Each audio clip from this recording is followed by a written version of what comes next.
वाला ये पॉइंट दबाना। थायराइड का इलाज मैं 3 बातें बताऊंगा। ये पॉइंट यहाँ से दबाना है, अंगूठे के जहाँ से शुरू होता है ये वाला बड़ा भाग जो है उभरा हुआ है, इसको सारे को दबाना है। अब जैसे ही दबाते ना तो तुरंत गैस की समस्या में भी अच्छा है, जैसे दबाएंगे तो तुरंत गैस भी निकले। और इसके बैक साइड से दबाना। ये योग की नॉलेज सबको होनी चाहिए। थायराइड में कौन सा पॉइंट दबाएं, हार्ट की समस्या हो तब क्या दबाएं, सिर में दर्द हो तो कौन सा दबाएं, बेचैनी हो रही हो तो कौन सा दबाएं। थायराइड में दोनों में तो थायराइड के लिए ये पॉइंट दबाना दोनों हाथों में और गले से एक क्रिया है करने की। श्वास बाहर छोड़ते हैं, पहले श्वास अंदर लो, श्वास बाहर छोड़ो, गले को टाइट करो,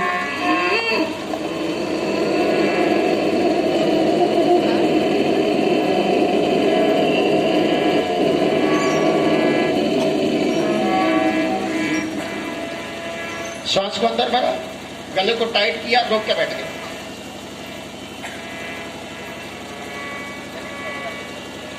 और फिर दाएं को बंद करके बाएं से धीरे से छोड़ दिया। समझ में आया? पहले सांस लेते हैं, बाहर छोड़ते हैं, गले को टाइट करके अंदर आवाज करते हुए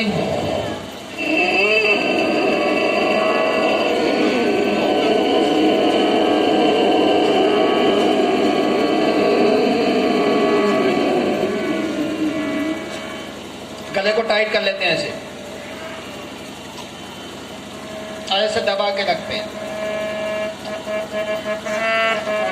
दाएं को बंद करके बाएं से छोड़ देते हैं।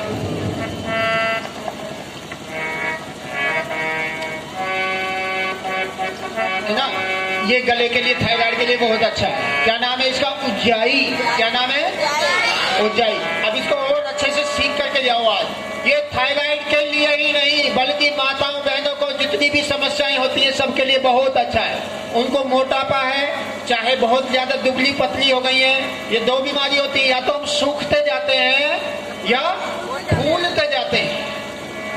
थायराइड में 2 ही काम होते हैं, या तो मोटा होगा या पतला होगा, तो दोनों ही समस्याएं खत्म होगी ये वाला अभ्यास करने से। जो दुबले पतले हैं वो मोटे हो जाएंगे और जो मोटे मोटे हैं वो बैलेंस करता है। योग का नाम है बैलेंस, समत्वम योग उच्यते। तो आपको क्या करना है? गले के लिए ये करना है, अच्छे से सीखो। श्वास बाहर छोड़ो,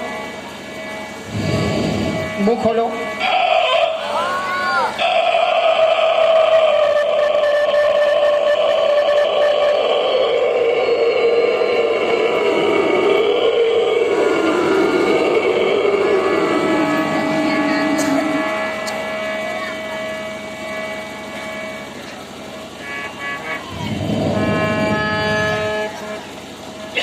खांसी आएगा थोड़ा, मैंने भी कई दिन में किया ना, आपको सिखाया नहीं, दूसरी चीजें सिखाते रहे। गले के लिए बहुत अच्छा, गला खुल जाता है।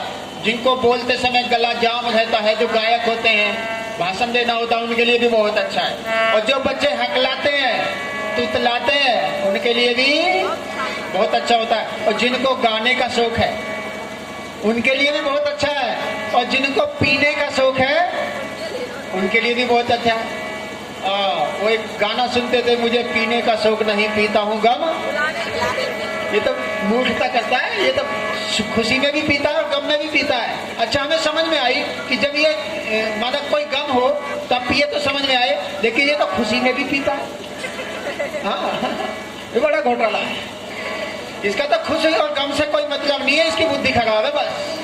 हाँ, श्वास बाहर छोड़ो,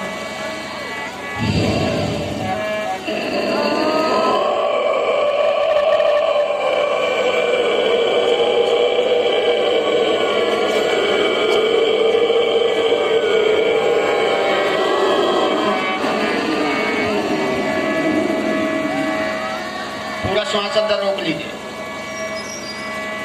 रोक करके रखो। जितनी ज्यादा से ज्यादा होल्ड करने की कैपेसिटी हो उतना अंदर रोको श्वास को, इससे ताकत बढ़ती है, स्ट्रॉन्ग होते हैं फेफड़े, थायराइड की समस्या खत्म हो गई।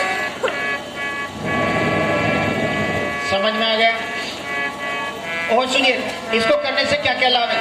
जिन माताओं बहनों को यूट्रस की प्रॉब्लम होती है और इनफर्टिलिटी की समस्या जिसको बोलते हैं बांझपन, वो माताएं लगातार करना 21-21 बार सुबह उठ के ओम का जप करना, अनुलोम विलोम कर लेना और ये कपालभाति कर लेना, उनको दिव्य संतान प्राप्ति होगी। कैसी संतान?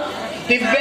और एक प्रयोग और बता के जा रहा हूं मैं आपको, करना बस, बड़ के पत्तों का, बड़ का दूध निकाल के सुबह पी लेना, बतासे में भर भर के, भाई भी पी लेना और बहन भी पी लेना।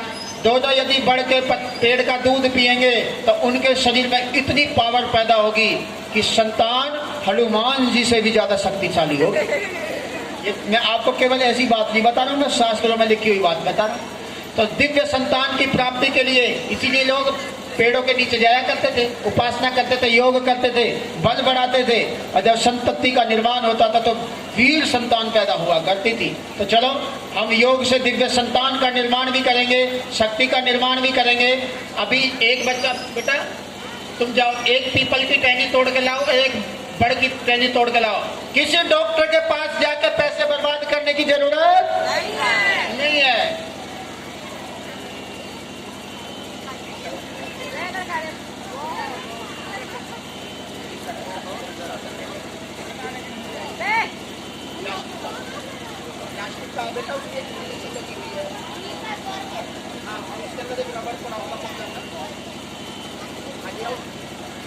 तो ठीक है, तो मैं क्या बता रहा था, किसी डॉक्टर के पास जाने की जरूरत नहीं है, सारा नॉलेज आपके पास है। कोई ऑपरेशन की जरूरत, जब हार्ट हमारा खराब होगा ही नहीं तो बाईपास की कोई जरूरत नहीं है। अब ऐसा कहते हैं जैसे बाईपास सर्जरी, बिल्कुल ऐसे ही गांव के बाहर से कोई रोड बनवा दी हो बाईपास। माना बाईपास सर्जरी यहाँ एडी से होती है। ये सब बेकार की बात है। जो अनुलोम विलोम करेंगे, कपालभाति करेंगे और लंबी लंबी सांस भरेंगे, उनका हार्ट कमजोर नहीं होगा। आज मैं आपको बता दूं 90% डेथ हार्ट अटैक होने से हो रही है। किसे? अरे बड़े आदमी, कहीं कंगाली आ गई थी क्या? थोड़ा ज्यादा से तोड़ ला।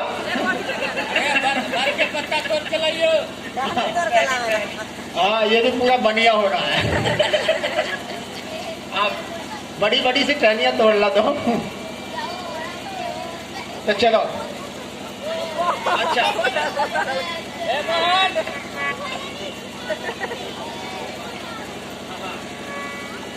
अच्छा देखो, आपको अभी तो मैंने योग सिखाया, अभी थोड़ा आयुर्वेद की चर्चा कर लेते हैं। आप थोड़ा आराम से बैठो। जो बैठे बैठे अनुलोम विलोम करना चाहे अनुलोम विलोम कर सकते हैं, और नहीं तो मेरी बात ध्यान से सुने। हाँ, तू भी पूरा कला, शाबाश। देखो कितना दूध निकल रहा है। हाँ, अब चलो, गाय तो दूध नहीं देती, लेकिन बरगद का पेड़ तो दूध दे रहा है। हाँ, देखो ये जो दूध है ना, एकदम ऐसा टपक रहा है, ये ना। इस दूध को बतासे में भर भर कर पीना। जो दुबले पतले ना, जिनके गांठों में दर्द, हड्डियां कमजोर हो गई हैं, और जो चलते चलते भी कीर्तन करते हैं, और कहते हैं बाबा जी जब चलते हैं तो ऐसा लगता है ये आकाश ही धरती पे आके गिर जाएगा। आसमान तारे नजर आते हैं नुकरी बाबा जी, जब बैठ के खड़े होते हैं तो तारे टूटते हैं, चक्कर आते हैं। इसका मतलब शक्ति गई, तो शक्ति को बढ़ाना है। और शक्ति ये चाय से नहीं आएगी माताओं। जो सुबह उठती हो ना और कहती हो कि बेटा उठा नहीं जा रहा, बेटी उठा नहीं जा रहा, एक कप चाय बना ला। नहीं, चाय नहीं, ये पीपल के पत्तों को सुबह उबाल के पानी में पीना। जो ऐसे ना ले सके, दूध ना ले सके, तो पीपल के पत्ते तोड़ना और इनको 10-12 पत्ते ऐसे कूट लेना, और कूट करके एक गिलास पानी में डाल लेना और उबाल के धीरे धीरे पीना।